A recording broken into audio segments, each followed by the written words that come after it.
Alright, so today I want to introduce you to the Special ball python. And the Special is pretty unique. It's actually in the blue-eyed leucistic complex, and it doesn't always make the white snake with the blue eyes. I'd say it's probably one of the ones that's kind of the exception to the rule. If you actually breed it with another gene in the blue-eyed leucistic, a lot of times you'll get morphs that aren't completely white. Sometimes they're really impressive combinations, don't even look like a blue-eyed leucistic, but if you breed it with the right genes and pair it up and you actually get the Special and another gene in with the blue-eyed leucistic in the same snake, sometimes you can actually get the all-white snake with the blue eyes. The other thing that's kind of interesting is a standalone morph. It's not really visually obvious that you actually have a Special. It's really close to a normal ball python. So what I'm going to do today is I'm going to jump over to the internet and I want to show you the potential of the Special ball python.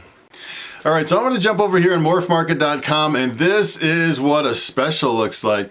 And at first glance, you probably think this looks pretty much like a normal ball python, but if you look really close, it has a lot of white coming up around the alien heads. And sometimes it actually has flaming in here. You have a little bit, like right in here, you have a little bit of flaming. And the problem is that it can be a little deceiving. If you didn't actually know this was a Special, you could actually get it confused with some normals or some hets. As a matter of fact, I have some triple hets that are het albino, het pied, and het clown that actually have a lot of white coming up the alien heads. Almost looks exactly like a Special, and I know for sure there's no Special in there. And a lot of people, I've actually seen some videos on YouTube where they claim that they have a visual cue for het clown. They think het clown actually does the same thing where you have a little bit of white coming up around the alien heads. And I'd say, you know, looking at a lot of het clowns, it's not 100%. It's sometimes it's there, sometimes it's not. And it's kind of like the belly tracks with the het pied. You can't always be 100% sure with the belly tracks, but sometimes you can actually tell. So I'd say, just looking at this, if someone handed me this snake, I would say it could be a Special or maybe not. You definitely have to know the breeding from the parents to know that this was a Special.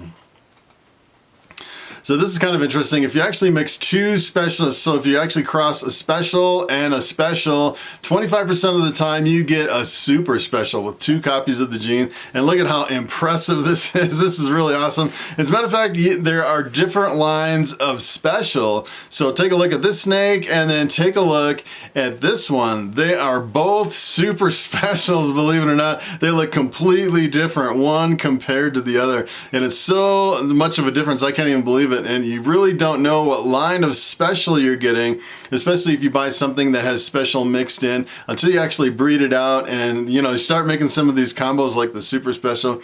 And it seemed like a lot of these combos had a really big variability as far as the appearance from one snake to another as far as the combos, because I think it was really due to the different lines of Special that you actually have in that snake. So here's another one. This is a snake that I almost bought at the very beginning of ball pythons. I was looking for something to get into and I had some money to spend, looking for some breeders. I almost bought this snake and look at how beautiful it is. This is just so amazing. As a matter of fact, if I would have bought this, I probably wouldn't have Bobby around my neck. This is probably up there with Bobby, probably one of the most beautiful snakes that I've ever seen. And this is actually what we call a crystal, which is a Mojave Special. And I think one of the things I kind of talked myself out of buying the snake is because, you know, if you actually produce a Special, it's really hard to tell the difference between a Special and a normal. And I actually had a lot of normal females, and that was kind of one of my biggest concerns. But what I didn't realize at the time is this is actually an allelic combination. So if I actually breed this to a normal, half the babies would come out Special, half would come out Mojave. And you can definitely tell the difference between a Mojave and a Special or a normal. So, you know, it was an allelic combination. I probably should have got into this. The other cool thing is if you actually take a crystal and you breed it to a crystal, you'll get three different types of snakes. You'll get the super Mojaves, which is pretty obvious. It's an all-white snake with blue eyes. Or you'll get the super Special, which we saw earlier was a really impressive snake. Or you will get another crystal, which is pretty obvious. So you can actually tell the difference between all three snakes if you actually bred a crystal to a crystal. So here's another one. This is actually a special and a phantom. The phantom is also in the blue-eyed leucistic, similar to the crystal. So in most blue-eyed leucistic complexes, you'd actually expect an all-white snake with blue eyes. And this is kind of the exception in both these cases where you don't get the white snake. It's kind of amazing that this is, I start looking through some of these and you can kind of be tricked at first thinking that maybe this isn't in the blue-eyed leucistic because we're not producing white snakes. But in some cases, we actually do produce the all-white snake. So here's another one. This is the Mystic Special. The Mystic is also in the blue-eyed leucistic. Doesn't produce a white snake again, so there's several examples of special mixing with other genes and you don't get the white snake. Here's another one, the Bamboo Special. Here is another exception. This is actually an all-white snake with blue eyes. The bamboo is in the blue-eyed leucistic, and so this is the special. It's actually considered to be in the blue-eyed leucistic, even though it only makes a couple white snakes with a couple genes. And on this one, you really can't see any pattern coming through the snake at all. When I was looking through Morphmarket, there's actually quite a few examples of a Bamboo Special where you can actually see some patterns kind of bleeding through from the special, like a really faint pattern coming through, and I think it really depends on the line of special. So here's another one. This is actually the Lesser Crystal. The Lesser Crystal is actually the special lesser. It's interesting they actually call it the Lesser Crystal, because keep in mind, you really can't make, technically you can't make a Lesser Crystal because the crystal is the Lesser Mojave. And if once you start breeding these snakes, anything that is in the blue-eyed leucistic, you can't really have more than 2 genes in one animal. So if you take the Lesser, the Special, the Mystic, the Phantom, all those genes, the Russo, the Mojave, you can only have 2 of those genes in any one snake because they reside at the same place on the genes, and you really can't have more than 2. You can only have 1 or 2, and that's it. It's kind of the same as you really can't have 3 copies of Pastel in a single snake. You can only have a Pastel and a Super Pastel. They all act like supers essentially.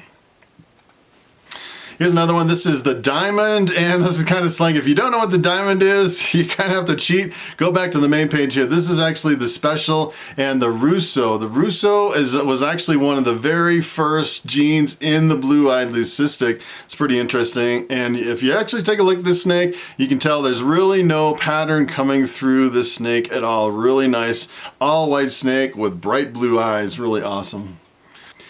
All right, from here what I want to do is I want to actually go through some of the base genes and then add special on top of those base genes. So this is the Pinstripe. The Pinstripe's one of my favorite combos, an all gold snake. Almost has like some alien heads coming up here. And this is what happens when you add special to a Pinstripe. And I would say this is probably an extreme example. I've actually seen some where it almost didn't make any effect at all on the snake. This one's kind of interesting because you have these flames coming up the sides, and on a lot of the Pinstripes, it seems like you have a lot more jumbled up of a pattern on the sides versus the alien heads. I think that's kind of the key to figuring out if special is in the snake. I'd say in some cases, it is pretty hard to tell it's in there. Here's another one. This is actually a Pastel Special, and in some cases you almost can't tell that the special is in there. As a matter of fact, this almost looks like just a pastel. As a matter of fact, this was listed by Royal Constrictor Designs, and let me tell you, I've actually seen some videos of their facility, and they have an incredible amount of snakes. They probably produce thousands of hatchlings, and let me tell you, when they're putting special with a question mark, that probably means it is really difficult to pick out the special in a pastel. And I'd say sometimes you can see a little bit of lightning right around the edge of the alien heads. I'd say sometimes you can actually see that on a regular pastel too, so not a whole lot of difference there.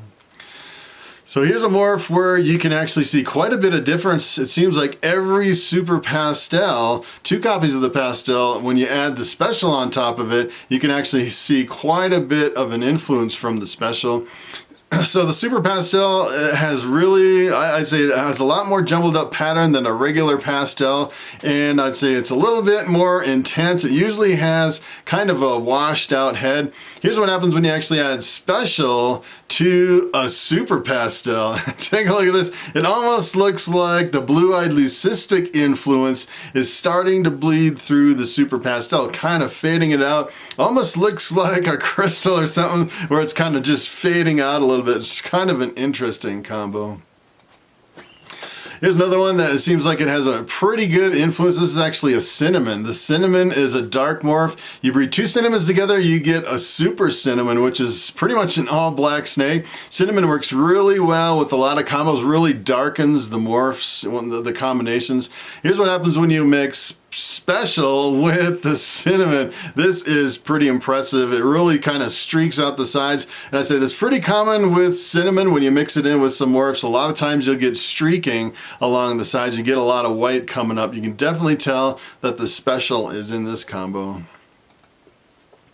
So here's another one that's where Special is kind of challenged, I would say. I actually breed Coral Glows, and there's a lot of genes you mix with Coral Glow, and it's really hard to tell they're in there, like Pastel. I've produced some Pastel Coral Glows, and let me tell you, for the life of me, I can't quite figure out if I actually have Pastel in my Coral Glows. And it's kind of the same thing with Special. So this is just a regular Coral Glow. This is actually kind of more of an adult. You can actually see it lost some of its juvenile color, starting to get some freckles through it. And if you mix Special in, I would say there's not a whole lot of difference when you're actually mixing Special in with the Coral Glow. I'd say maybe it lightens it a little bit, maybe you'll see a little bit of lightening around the alien heads, but not a whole lot of an effect. Here's another one, minimal effect on the black pastel. This is just a straight black pastel, and the super black pastel, if you actually mix it with pied, you get the Panda Pods, which is a really impressive snake. This is what happens when you mix a Special with the black pastel. I'd say there's not a whole lot of difference. Maybe a little bit of white coming up the sides. You know, probably if you had a whole clutch of snakes and you could actually lay them side by side and look at the difference, you probably could pick out the Special in the black pastel. Here's another one that's really close. I'd say I kind of struggled to see if the Special made any kind of an effect on the Albino. This is an Albino, one of my most, probably this is one of my best seller morphs at the shows. I produce Albinos, and it seems like they're always the first one to fly off the table. Here's what happens when you mix Special with Albino. You get pretty much an Albino. I can't tell. At first I thought maybe it was this little bit of glistening around the alien heads, and if I actually look back at the Albino almost has the same thing around the alien heads. I can't really see the Special in the Albino much at all. So here's another one where it struggles again. This is actually a pied. Pied is recessive. This is the gene that pretty much kickstarted the whole ball python industry. Really popular morph. Everybody loves the pieds. This is what happens when you mix Special in with pied. You pretty much get a pied. I couldn't really tell much of a difference here as well. Here's another one. This is the Leopard. So you kind of get in a trend here where actually the Special doesn't work very well with a lot of different morphs. But here in this case, I'm going to kind of work towards its advantage. So what I want to do is actually I'm going to take the Leopard and work it into a Special combo. Take a look at this. This is what you kind of the way you have to think. This is actually the Leopard crystal. So you actually take the crystal and then you work Leopard into it, and you get this really awesome snake, almost like a purplish snake that has a yellow line down the top and more streaking from the Leopard right down the side. Pretty awesome combo. Here's another one. This is the Clown, and the Clown's a recessive morph. I'd say the Pieds and the Clowns are probably the best sellers, some of the most popular genes in the industry. Here's what happens when you mix Special in with Clown, and I'd say it's a little bit difficult to see in Clowns, I'd say, because there's so many different variations of Clown, just the base morph. I've actually seen just base morph of Clowns just like this, and it almost seems like it makes an effect where you have some white coming up and maybe a reduction in pattern and maybe a little bit of lightening, but I'd say it really depends on the line of Clowns. I've seen some really dramatic differences between one Clown and another, so I'm not completely sold that Special has a large effect on the Clown. Here's another one. This is kind of interesting. This is actually the Lemon Blast, which is a pastel and a pinstripe in the same snake. And if you actually work this into one of the combos, take a look at this. This is actually a Lemon Blast Mystic Crystal. Take a look at that snake. That is wild. You can almost see like the broken up pattern from the pinstripe Lemon Blast in there on an almost an all white snake. It's really awesome. So this one actually has the pinstripe, the pastel, the special, and the mystic. So the special and the mystic is what they're calling the Mystic Crystal on top of the Lemon Blast. So here's another one. This is actually the Monsoon. I'd say the Monsoon's kind of difficult because, you know, it's one of the new genes on the market. Not a lot has been done with Monsoon, but it's a really visually dominant gene. Pretty much dominates all the other genes. This is what happens when you mix a special in with Monsoon. Essentially, you get a Monsoon that doesn't have much of an effect from the crystal. I'd say maybe there's a little bit of white coming up the sides, and I kind of noticed maybe around the head, it looked a little bit different right around the head. Maybe you get a little more pixelation from the special, maybe a little bit lighter of a color. You can tell there's a little bit of an effect, but I'd say there's not a whole lot of an effect with the Monsoon.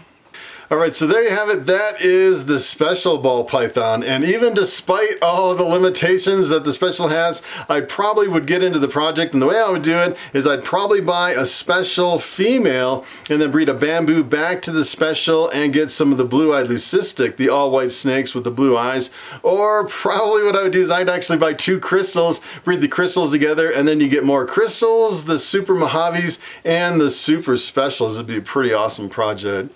So believe it or not, tomorrow is a reptile show I'm going to go to. That is the Denver Reptilian Nation. That is February 22nd, 2020. I'm just going to be there for the one day on Saturday. I'll probably show up about 11 a.m. I'm not going to be there with a table or with any snakes. I'll probably just hang out with my camera. And I'm actually thinking about bringing Bobby to the show. It'll be the first time Bobby actually makes it to a reptile show. I think that'd be pretty neat. Everyone can meet Bobby, whoever's going to the show. And it's actually at a new location. You'll have to be sure not to go to the old location. It's actually, I think they call it the Denver Mart. I haven't actually been there. I'll have to look it up on the map and see if I can actually get there. The VIP starts at 9 a.m. You can pay a little extra and get in an hour early.